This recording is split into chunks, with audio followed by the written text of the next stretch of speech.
we got some interesting stuff here in Genesis 32. Hannibal, what was your thoughts when we were reading that?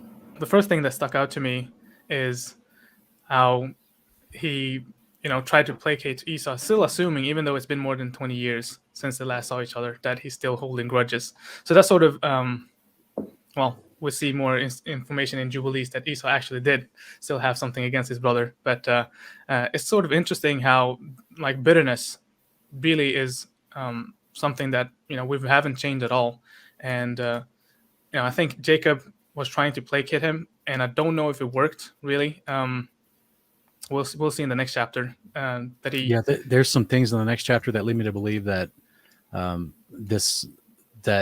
wasn't as simple as it's being said. Yeah, if I could put it like that. Yeah, exactly. Well, the second thing is the whole wrestling with God, right? Yeah. And it's the translator's choice to capitalize the G there, Right. and because most Christians haven't actually looked into the Hebrew or the Greek underlying word and the meaning and how it can be applied. But we do see, I think you have it in the footnotes also, in 1 Enoch 40, verse 8 to 9, that the name of that angel that he actually wrestles with is Penuel. It's one of the four angels that Enoch hears in one of his visions.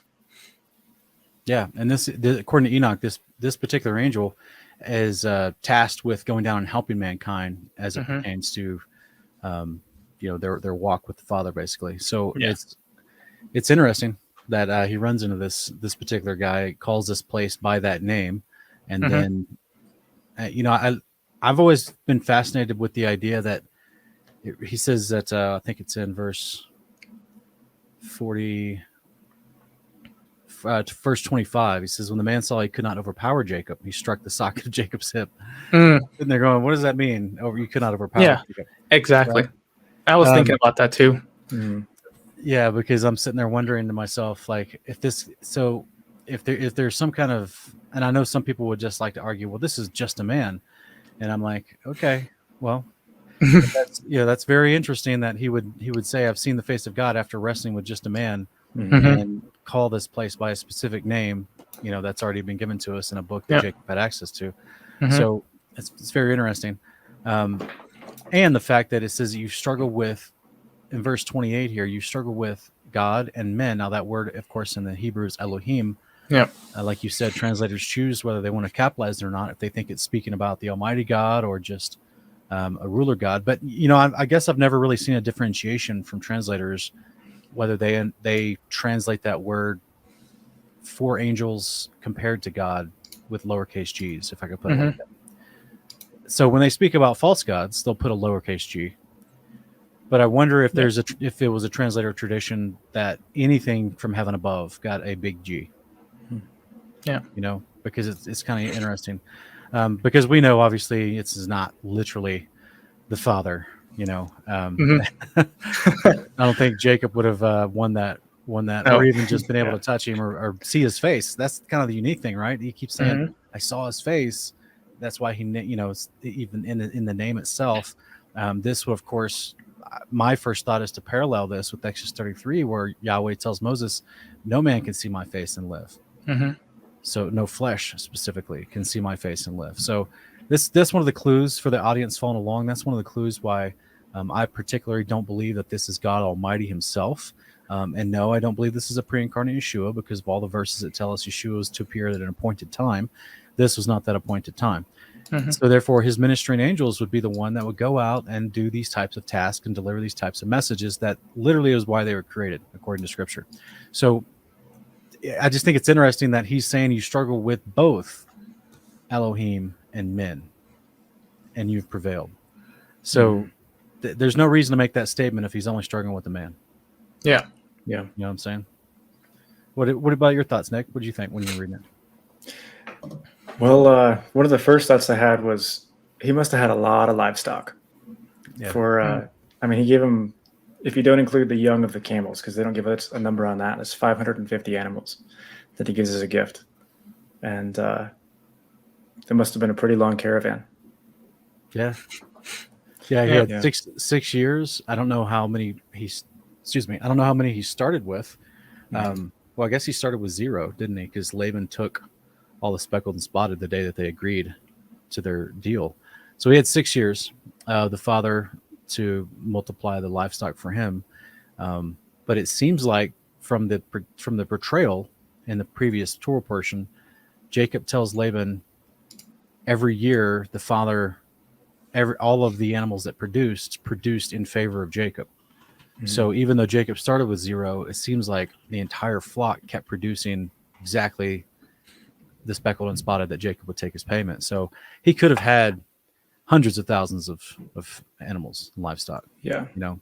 That gift to Esau could have been 1/10, 1% of 1/10 of what he had. I mean, I guess there's no really way to tell, but so he's got this prepared. He's going to send it ahead. I'm going to go back real quick to the chapter summary for those following along at the house.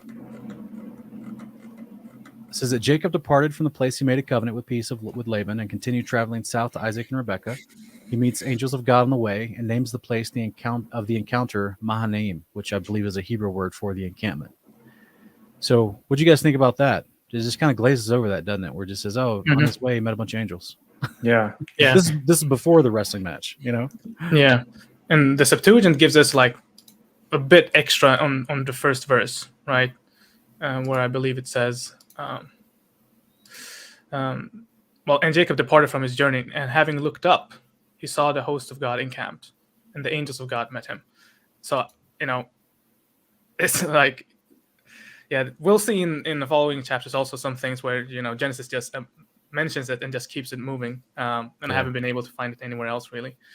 So, it's interesting. Yeah, Jacob. I mean, it's amazing how many angels he's had encounters with. Yeah. Everywhere, all the time. And talk about bolstering your faith. What's that? Were you going to say something? No, it was just in terms of like Jacob wrestling and not letting go until he was blessed. That sort of reminds me of Luke 11, verse 5-10, where Yeshua talks about, who goes to his neighbor at night asking for 3 loaves of bread. And he says, my children are gone to bed and it's too late. The door is shut. But because he's so insistent and doesn't let go, doesn't stop, he still receives the blessing. And we should have the same attitude with our Father. And I think Paul says something similar to, to pray constantly in Romans 8, I believe. Maybe, I don't know.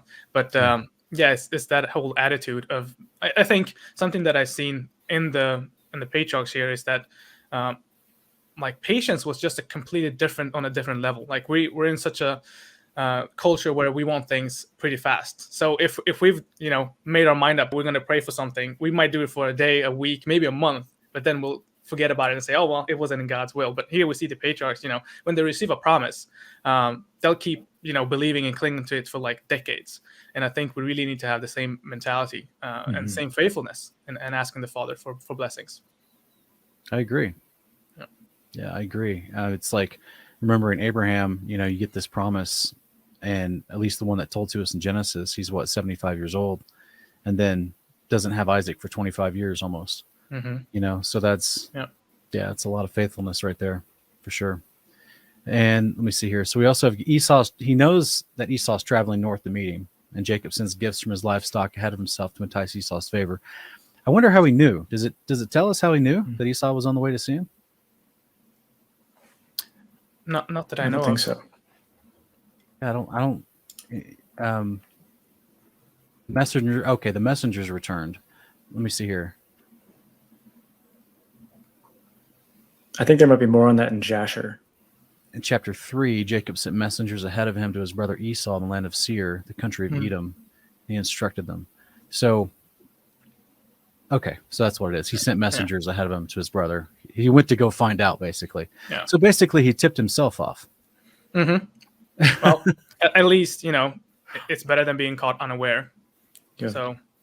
Yeah, that's interesting. So he's announcing he's coming back home to his brother, the one he doesn't, he thinks there's strife with. And I don't know. I mean, I guess it seems counterproductive if you're afraid, but maybe he is wanting to reconcile. But it's interesting. I mean, that's the heart of Torah, right? He wants you to seek peace with all men, and especially your own brother, right? I can say that in my own life, family members who have had no desire to really try to reconcile with after I started walking this way, I had this yearning desire to of course forgive them, let go of any unforgiveness and bitterness in my heart, and then also seek to be reconciled with them if possible, if they are willing to. So I think we can see Jacob also yearns for that with his brother. Now, while it's not exactly the exact same, just while the comparison is not exactly 1-to-1, I thought it was interesting that Yeshua talked about this in Matthew 5, where he talks about reconciling with your adversary quickly while you're still on the way to court. So on the way back to see Isaac, who would be the judge, representing the judge of a court as far as the priesthood, and especially over their family as the patriarch of their family. I think that's interesting, that because from what I understand, like from the passage that we got in the previous Torah portions, where he goes in, Rebecca encourages him to dress up like Esau, put on the fake hair on his arms, and go in before Isaac. I don't know how much time there was between him getting blessed and then Rebecca going to Isaac and saying, we really got to send Jacob off to Laban to find a wife. And it makes me wonder how much time had passed, because I don't know, like it doesn't tell us that there was any kind of conversation between Isaac and Jacob as far as, oh, hey, so yeah, even though I'm blind, Jacob, I found out that you apparently dressed up like your brother and came in and got that blessing. I thought it was the voice of Jacob, like you don't see any of that backstory, right? As far as all you see is these big highlighted point of events where Esau plans to kill Jacob as soon as Isaac dies. Rebecca's like, all right, she's told in a dream Esau's intentions. So she concocts this plan to be like, oh, Isaac, there's not any good women around here for Jacob to marry. We got to send him up to Mesopotamia to Laban. He'll find a woman amongst our family up there. And I just think it's interesting that I don't know how much time passed, but it's as if Isaac has not, I don't know what happened. I don't know if Isaac actually talked to Jacob at some point and said, you got me, but go ahead and keep that blessing. You deserve it. Like, I don't know. I don't know what happened. So it is interesting, though, that if nothing happened, if Isaac is still under the impression that his dad doesn't know, or is under the impression, I should say it like this: if Jacob is still under the impression that Isaac has figured out what he did after he left in these past 20 years, then he would probably have some hesitation coming back to Isaac too, I would think, knowing that his mom's been covering for him this whole time, or had covered for him in the initial moments. So that's why this verse comes to mind, this idea of reconciling, as Yeshua talked about, reconciling with your adversary while you're still on the way to court. Otherwise, he may hand you over to the judge, judge may hand you your officer to be thrown into prison. So this whole idea of that, it seems like you said, Hannibal, it's like this Torah heart, this principle of like, look, before it has to get down to someone mediating between the two of us, let me reconcile with you quickly, and that seems to be Jacob's idea of sending all these animals, and announcing himself to Esau, like, hey, because guys, we're going to look at some maps here in a little bit.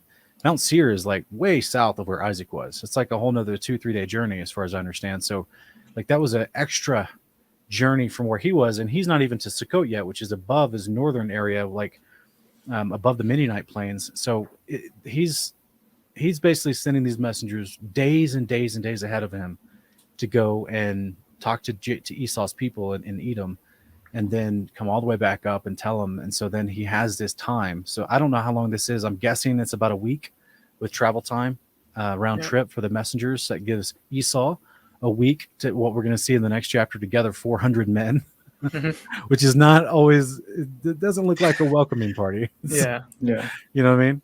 So it's very interesting how this is, this tension is starting to unfold if this were like a TV drama.